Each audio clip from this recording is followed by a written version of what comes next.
espacio donde escuchamos la voz de profesionales en pedagogía y educación.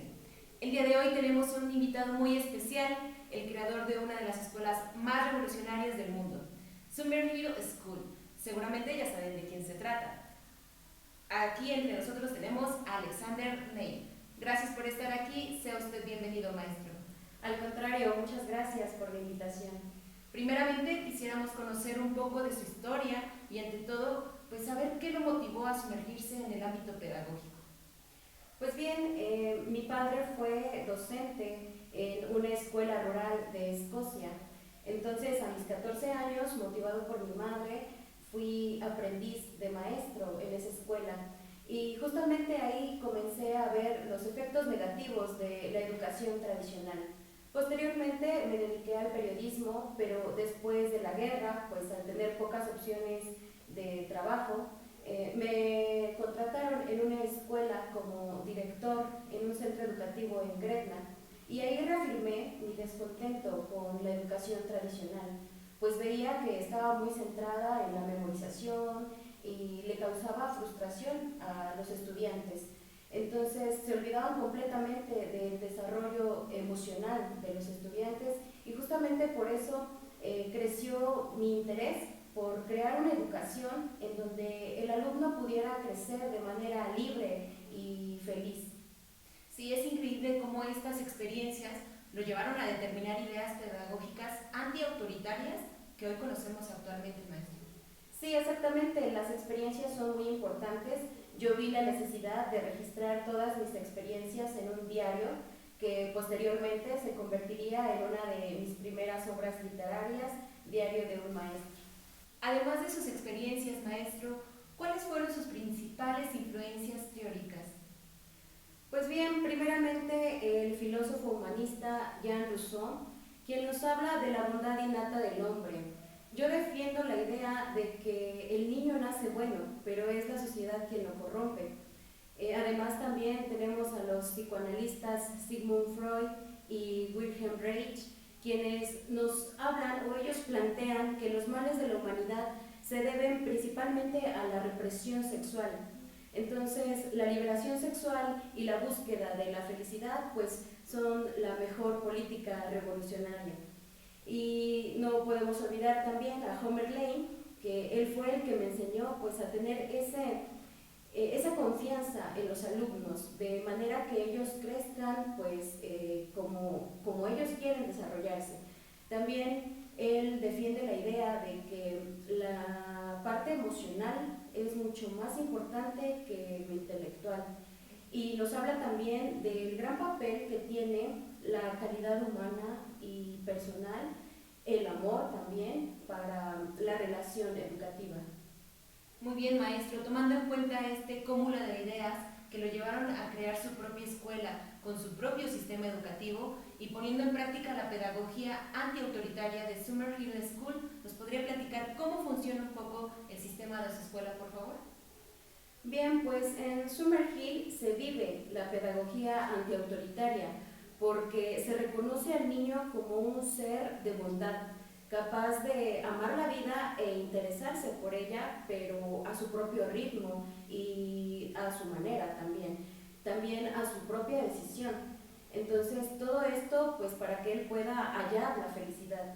Y es teniendo esta felicidad como punto de partida que me llevó a mí a dirigir mi escuela hacia un camino en donde se implementara una educación en libertad, en donde se potenciara principalmente la autonomía y la autodisciplina de los estudiantes.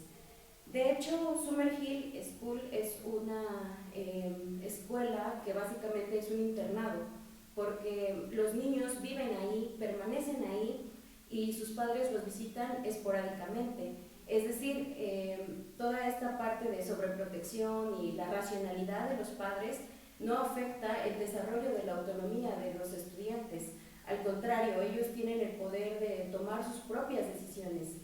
Incluso ellos también deciden sobre su propia educación. Ellos deciden qué quieren aprender y a qué clases quieren asistir y cuándo asistir a esas clases. En Summerhill nadie está obligado. Muy bien, Alexander, pero ¿qué pasa con los estudiantes que no quieren asistir a clases y que deciden no hacerlo? Pues podría decirte simplemente que juegan, pero pues sabemos que el aprendizaje no se limita solamente a estar sentado en un salón de clases. El aprendizaje se puede adquirir mediante el juego, mediante las artes como la danza, el teatro, la música, o también a partir de otro tipo de actividades o talleres. Y todo esto nosotros en Summerhill se lo proporcionamos al niño, lo llenamos de alternativas para que ellos adquieran el aprendizaje como ellos decidan. Y de hecho también algo que es importante mencionar es que más que una escuela somos una comunidad y el auténtico aprendizaje se adquiere con la convivencia entre maestros, entre alumnos, y pues es ahí donde ellos aprenden a vivir en sociedad con un respeto mutuo. De acuerdo, ¿y nos podría platicar cuál es el papel del maestro con esta pedagogía que usted propone? Pues bien, el maestro no está ahí como autoridad, más bien está como un acompañante. El maestro no está ahí para imponer, sino más bien guía al estudiante.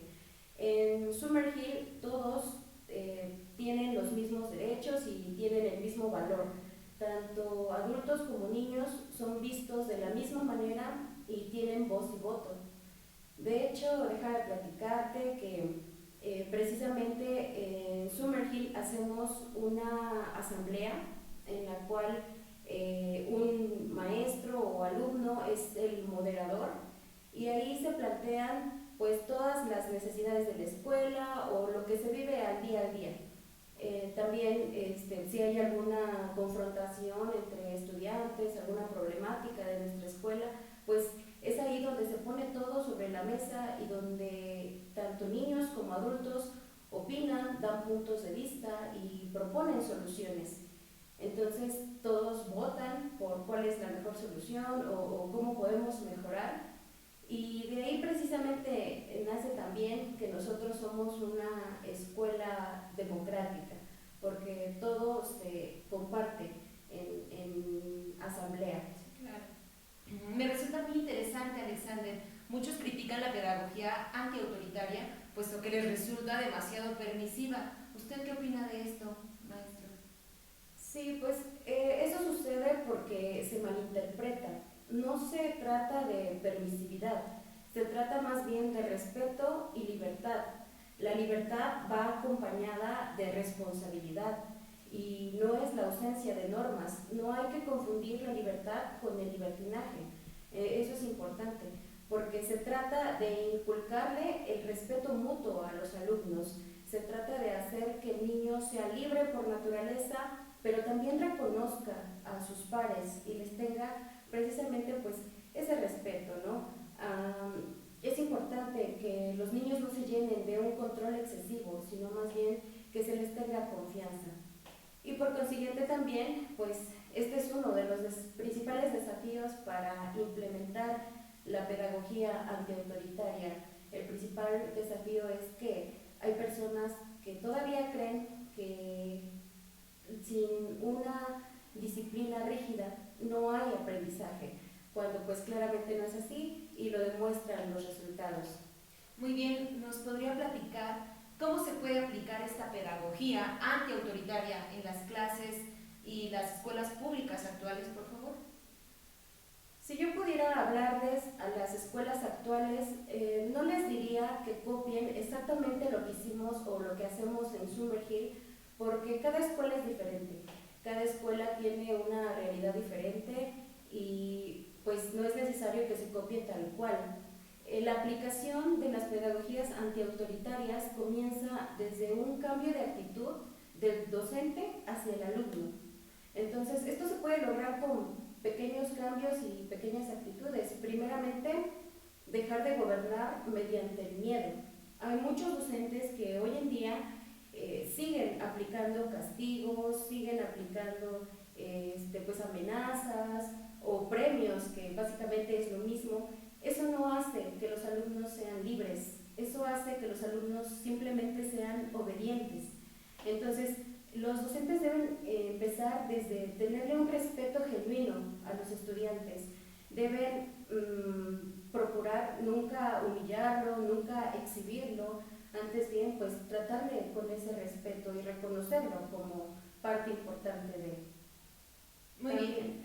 Perdón. Sí, adelante. También está otra parte importante, es que se le debe dar voz al estudiante. No solamente preguntarle pues su opinión, decirnos su punto de vista, no. Debe ser partícipe desde la parte de tomar decisiones. Los alumnos deben decidir cómo aprender, qué materiales utilizar, o se le debe dar algunas opciones para que ellos elijan, porque cuando los alumnos toman sus decisiones y sienten que su voz es escuchada, es cuando se responsabilizan de su contexto y de su realidad. Por otro lado, también una de las acciones que son importantes es tener esa flexibilidad en el aprendizaje. Sabemos que actualmente pues hay un sistema determinado, entonces no podemos darle la opción al alumno de que asista o no asista a las clases, ni tampoco podemos permitir que ellos decidan pues qué quieren aprender porque ya hay un plan determinado.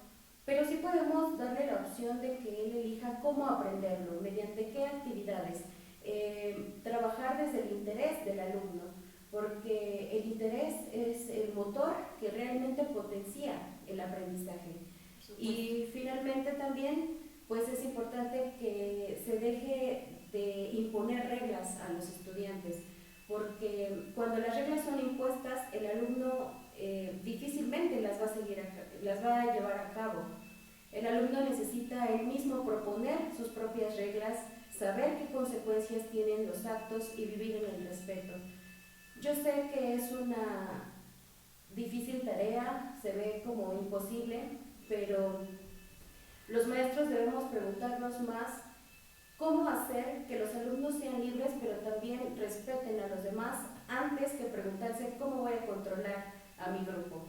Entonces es una tarea difícil, pero se puede lograr con pequeñas acciones que tengan un gran impacto. Por supuesto. Pues lamentablemente se nos ha terminado el tiempo, pero quisiera por favor que cerráramos con una frase que usted nos pueda compartir a todas las personas y los colegas que nos transmiten. Pues bien, yo preferiría ver una escuela que produce a un barrendero feliz que a un erudito neurótico. Muchísimas gracias por estar aquí, por empaparnos de su conocimiento y compartir su visión con nosotros. Realmente fue una conversación muy inspiradora. Pues esto fue Voces del Conocimiento, tu podcast favorito. Gracias por acompañarnos, gracias por escucharnos y nos vemos en el próximo episodio. Hasta la próxima.